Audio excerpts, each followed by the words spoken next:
Get ready to dive into a world where zombies crave something a little different, a little more unexpected than brains. Yeah, peanut butter and jelly. You got it. We're talking about the PB&J Zombie. Published back in 2015. That's right. And it takes that classic zombie apocalypse and kind of flips it on its head using humor and this really relatable protagonist to explore some pretty deep themes. Like social isolation. Yeah. Identity. And the ethics of a world that's, dealing with the undead. It's fascinating how the author subverts the genre. I mean, we typically see zombies depicted as, well, mindless monsters. Right. But the PB&J Zombie uses humor and this very unique protagonist to kind of challenge those assumptions, those traditional assumptions about zombies. Right. It really prompts us to think about what it means to be human and how we define consciousness. Absolutely. So let's talk about Curly.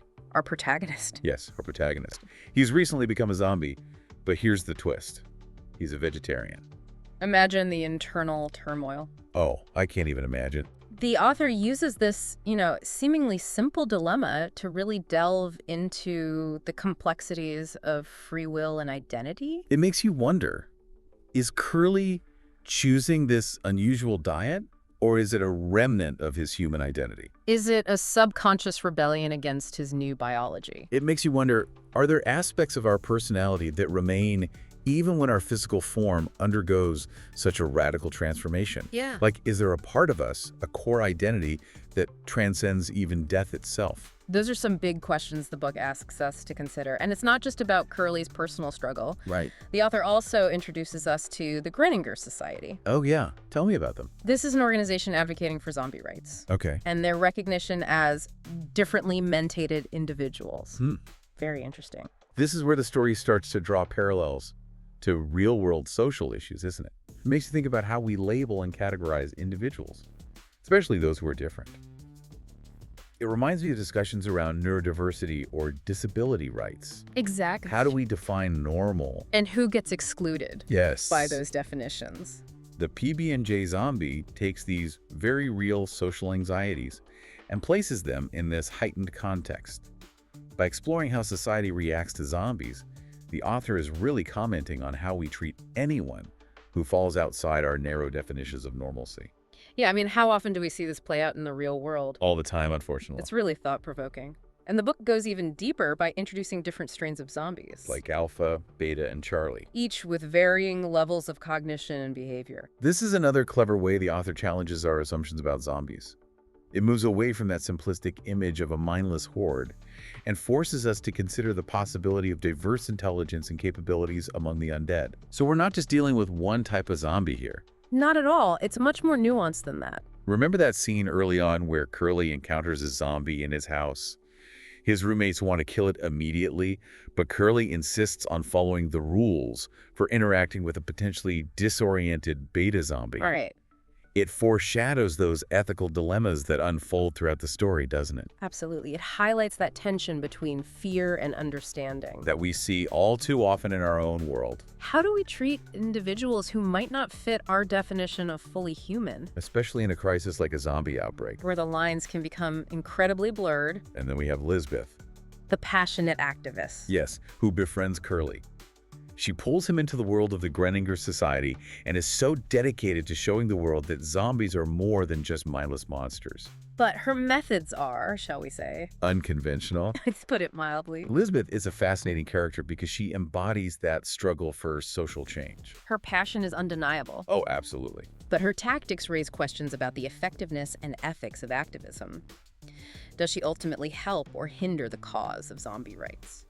It's interesting to consider how her story mirrors real-world activist movements. Absolutely. Good intentions aren't always enough.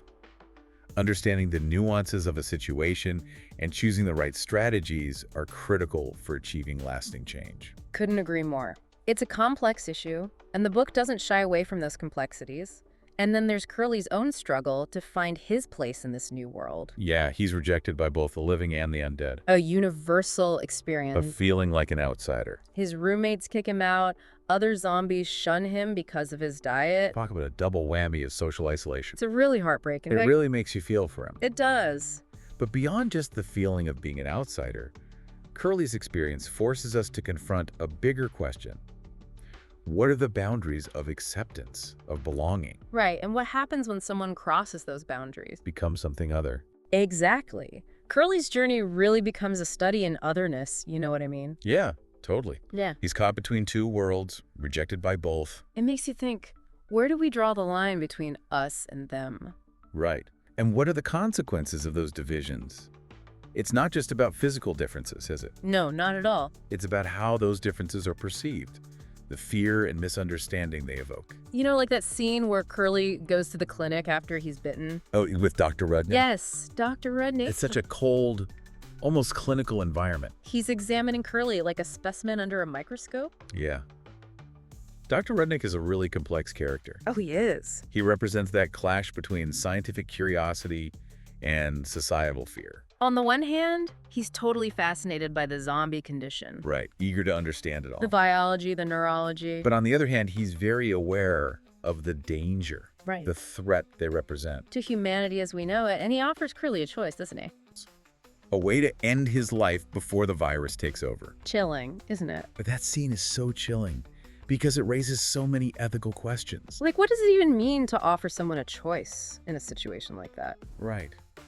Is it truly a choice when the alternative is a future shrouded in fear and uncertainty? It makes you think about how quickly societal norms can shift in the face of a crisis. The very definition of life and death becomes blurred. What was once considered a tragedy, the loss of human life, Is now seen as a necessary precaution. a way to protect the living from the infected. It's heavy stuff. And Curly's reaction is interesting too. Oh, tell me about it. He doesn't immediately accept those pills. There's this flicker of curiosity almost. Almost a sense of acceptance of his impending fate. Maybe it's just a recognition of the inevitable. Or maybe it's a subconscious desire to explore this new existence. This uncharted territory of being. Because think about it, he's lost so much already. His home, his friends, his sense of self. In a way, surrendering to the virus could be seen as a release. A shedding of the burdens and anxieties of his former life. It's a paradoxical idea, isn't it? Finding liberation and losing one's humanity. But then we see the reality of that liberation when he's released from the clinic. Dumped back into the world. Naked. Disoriented. With no support or guidance. It's a stark illustration of how society has abandoned those who have been infected. Casting them aside. Like broken toys. It's a powerful metaphor for how we treat those who are different, don't you think? Absolutely. Those who don't fit neatly into our societal categories. We fear what we don't understand, and that fear leads to rejection, isolation, and ultimately, dehumanization. And Curly experiences that dehumanization firsthand. He tries to go back to his old life. To his roommates. But they're terrified of him. He's no longer the Curly they knew. Right. The friend, the confidant. He's become something other. Something to be feared and avoided. That rejection cuts deep. It's a severing of those bonds of friendship, of love, of shared history. And it's in this moment of utter despair that Curly seems to fully embrace his zombie identity. He wanders the streets, driven by instinct. Hunger, the need for shelter, that primal urge to connect. But even in this primal state, we see glimpses of his humanity. That aversion to eating people. His gentle interactions with the stray dog. That persistent craving for PB&J sandwiches. It's like those remnants of his former self are fighting to stay afloat amidst the rising tide of his zombie nature. Makes you wonder, what does it mean to be human? Is it simply a matter of biology? A physical form? Or is there something more? An essence? The spirit. That transcends the limitations of our bodies. It's almost as if Curly is a living embodiment of that question, a walking contradiction that challenges our very definition of what it means to be alive. And then there are his encounters with the Zombie Security Patrol, the ZSP. Right, a force meant to control the infected. But they're often acting out of fear and prejudice. More than any sense of justice or compassion. They represent the worst aspects of that societal fear, don't they? The shoot first, ask questions later mentality. Which prevails when we're confronted with something that challenges our worldview. They become the embodiment of that self-fulfilling prophecy. The more zombies are treated as mindless monsters, the more their behavior is interpreted through that lens. Further reinforcing the cycle of fear and violence. It's like a cautionary tale. About how our perceptions shape our reality. How our fears can become self-perpetuating. And it raises a really disturbing question.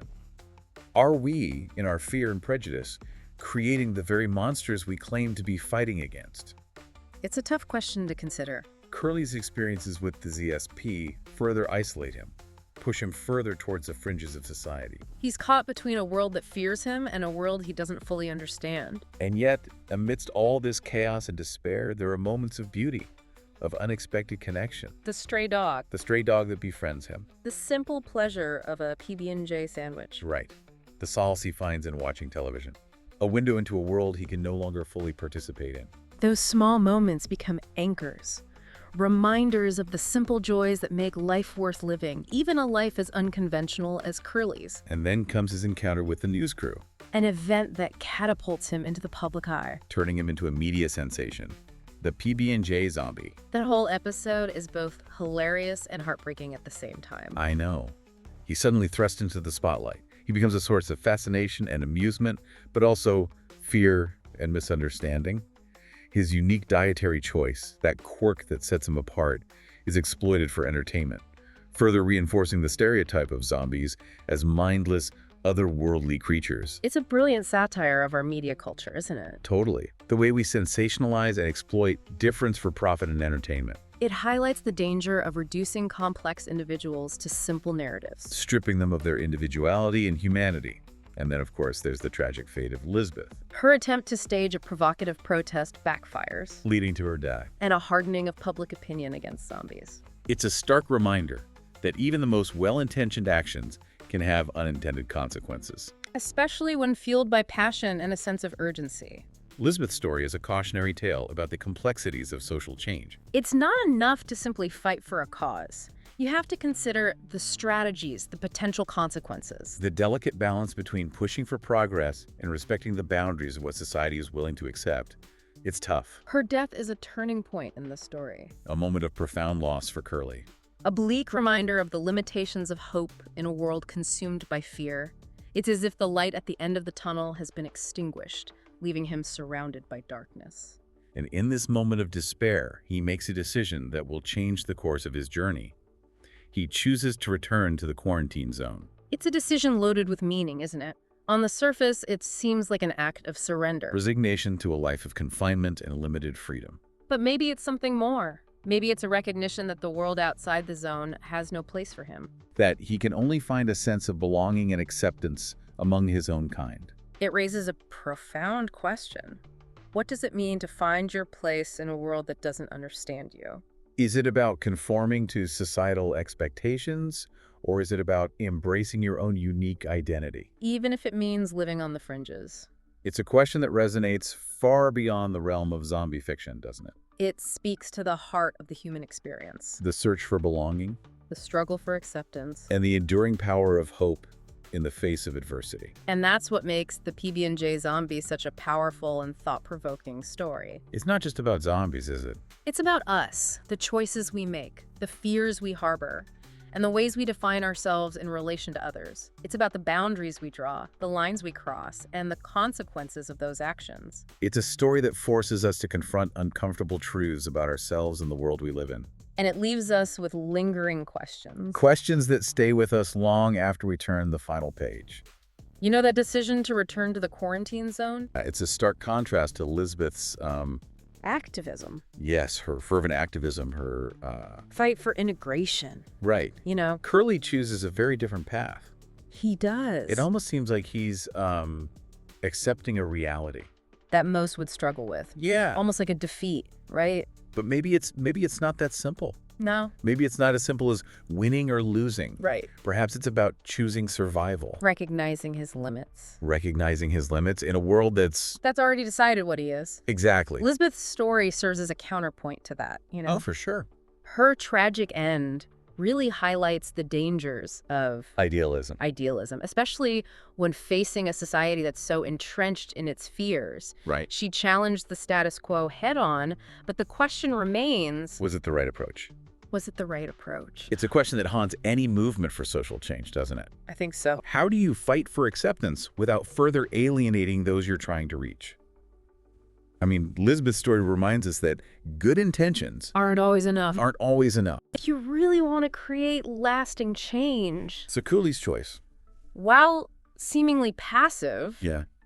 could be interpreted as, As a form of radical acceptance. I think so, He's acknowledging his reality. the limitations imposed upon him, And it's a stark contrast to Lisbeth's fight. but perhaps no less powerful, Right. right? It makes you wonder, is there a quiet strength in choosing a path That prioritizes well-being. that prioritizes well-being over constantly battling a system that refuses to see you? And it's not about giving up the fight for equality, but recognizing the battles worth fighting. Protecting your sense of self. Yeah, protecting your own sense of self. The book doesn't give us a clear answer about what awaits Curly in the zone. Right. Like, what's going to happen there? Will he find true community? Will he find peace? Or is it simply a form of self-imposed segregation? Will he be able to hold on to those remnants of his human self? The PB&J cravings. Right. The love for his dog, amidst a community that may demand conformity. Yeah. We're left to grapple with the possibilities, Right. to consider what choices we might make in a situation like that. If we were in Curly's shoes, Yeah, would we fight tooth and nail for acceptance? even at the risk of further alienation. Or would we seek refuge in a community that, while flawed, offers a sense of belonging? Tough choices. Really tough. That's the power of the PB&J Zombie, though, isn't it? It is. It goes beyond zombie fiction. With identity, acceptance, and the search for meaning in a world that often feels hostile and unyielding. We see ourselves in Curly's struggles, in Lisbeth's passion, and in the societal anxieties that really drive this narrative.